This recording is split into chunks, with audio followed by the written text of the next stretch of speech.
considera que X es una variable estadística asociada a una cierta población de la que se ha seleccionado una muestra de tamaño n mayúscula.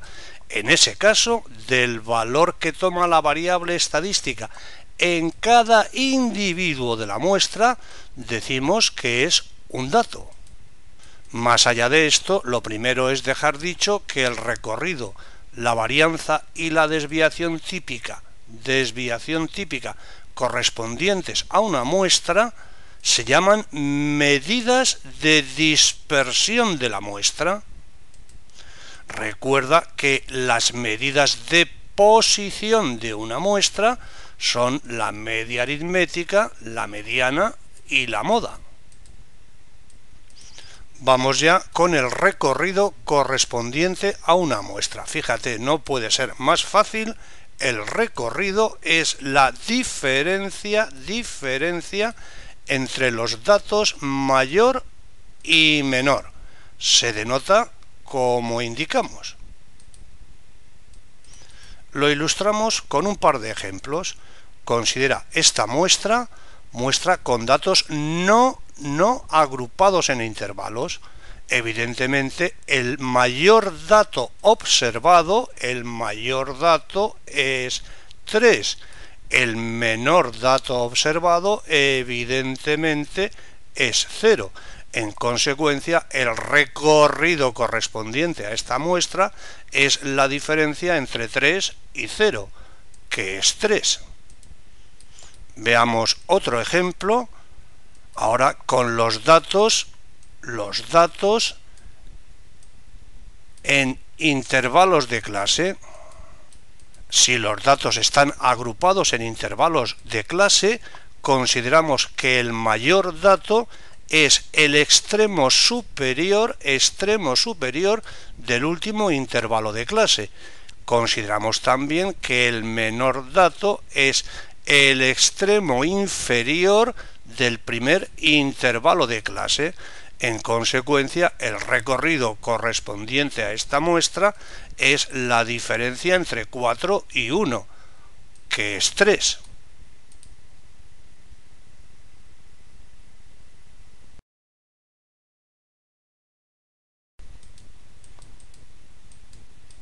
Vamos ahora con la varianza de una muestra. La varianza se denota como indicamos, y si los datos no se agrupan en intervalos, la varianza es, fíjate, media aritmética de los cuadrados de las desviaciones de los datos, media aritmética de los cuadrados de las desviaciones de los datos respecto a la media aritmética de la muestra en cuestión.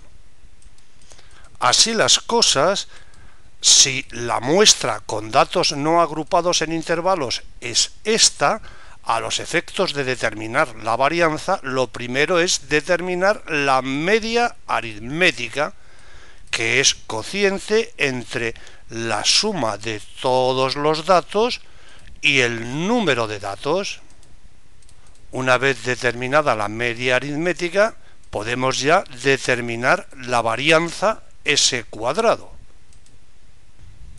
Como la varianza es la media aritmética de los cuadrados de las desviaciones de los datos respecto de la media aritmética, en el denominador que indicamos está el tamaño n mayúscula de la muestra, y en el numerador, fíjate, aquí tienes el cuadrado de la desviación del primer dato respecto de la media aritmética.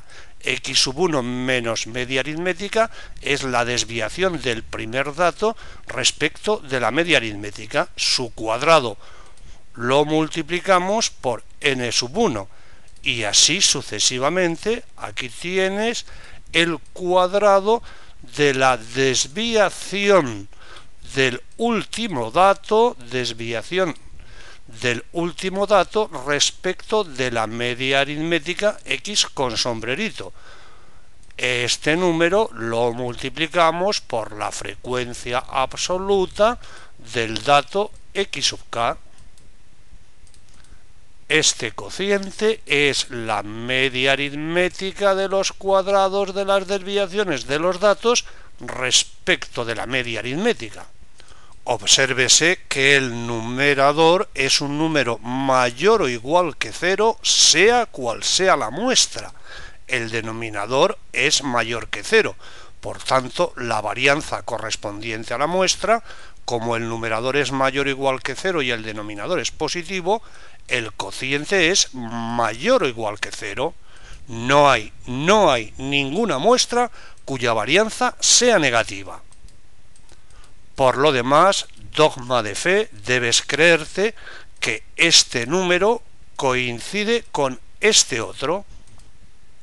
Fíjate, diferencia entre este número, que es la media aritmética de los cuadrados de los datos observados, media aritmética de los cuadrados de los datos observados, menos cuadrado de la media aritmética.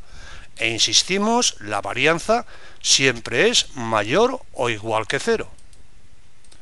Si los datos se agrupan en intervalos de clase, lo que haremos será considerar la marca de clase de cada intervalo como dato representativo del intervalo en cuestión, y después, a efectos de calcular la varianza, se procede como en este caso.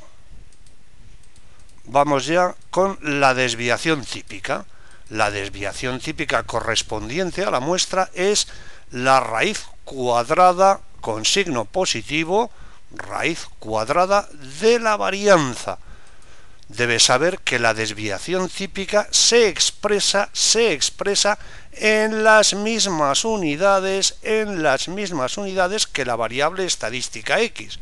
O sea, si la variable estadística mide kilos, la desviación típica son kilos. Si la variable estadística mide horas, la desviación típica son horas.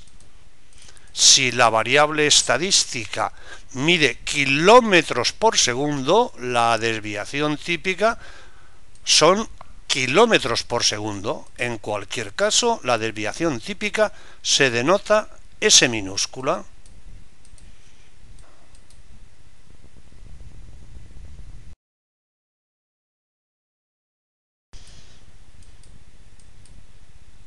En los siguientes vídeos veremos ejemplos de determinación del recorrido, la varianza y la desviación típica de una muestra dada, tanto si los datos no se agrupan en intervalos como si se agrupan en intervalos. En cualquier caso, el que la varianza de una muestra sea siempre mayor o igual que 0 sirve como excusa para dejar dicho que no es de recibo que absolutamente nadie te haga dudar respecto a cosas que sabes a ciencia cierta, como tu nombre o cosas similares. Por ejemplo, si el mismísimo Papa de Roma te dice que te llamas triglicérido o que la varianza de una cierta muestra es negativa, tendrás que explicarle que ha tenido un despiste o está mal informado, porque ni tú te llamas triglicérido, ni es posible una muestra con varianza negativa. Y claro, si el Papa se pone terco e insiste en que ha encontrado una muestra con varianza negativa, en tal caso no debes echarte a temblar como un principiante. Con la máxima educación y respeto tendrás que explicarle al Papa que no tiene ni idea de lo que está diciendo. Toma buena nota.